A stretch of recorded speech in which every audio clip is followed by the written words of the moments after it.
ஒரு பொண்ணு எந்த அளவுக்கு கஷ்டப்படக்கூடாதோ, எந்த அளவுக்கு கொடுமையெல்லாம் அனுபவிக்கக்கூடாதோ அதெல்லாம் அனுபவிச்சுட்டு இருக்க ஒரு பொண்ணோட கதை அது. என்னன்னா, அந்த பொண்ணுக்கு பிடிக்காத வாழ்க்கையை அவங்க அப்பா அம்மா அமைச்சு கொடுத்துட்டாங்க. அந்த பொண்ணு கல்யாணத்துக்கு முன்னையே அந்த பையன் வேணான்னு சொல்லியிருக்கு. அவங்க உறவு விட்டு போயிடக்கூடாது அப்படின்னு உறவுக்கார பையனை பார்த்து கட்டி வச்சிருக்காங்க.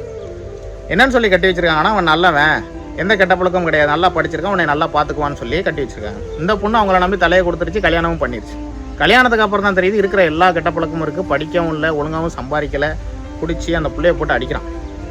சரி, ஓகே, இதுதான் நம்ம லைஃப் அப்படின்ட்டு எல்லாத்தையும் அக்செப்ட் பண்ணிட்டு வாழ போனால், அப்போ தான் அந்த பையன் ஒரு ட்விஸ்ட் வைக்கிறான். கல்யாணத்துக்கு முன்னே இன்னொரு அஃபேர் இருந்திருக்கு, அந்த அஃபேர் இன்னமும் தொடருது அப்படின்னு அந்த பொண்ணுக்கு தெரிய வருது.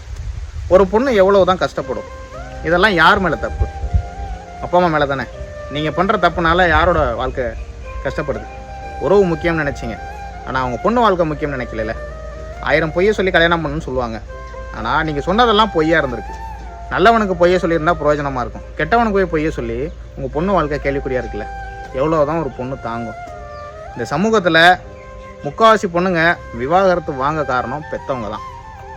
அதுதான் உறவுக்காரன் என்ன சொல்லிடுவான், மற்றவங்க எவனாவது இந்த கேப்பார் பேச்சை கேட்டுக்கிட்டு ஏன் பொண்ணை எத்தனை வயசு ஆகி வீட்டுக்குள்ளே வச்சுருக்கீங்க, அதுக்காண்டி என்ன பண்ணுறது, தள்ளி விடுறது.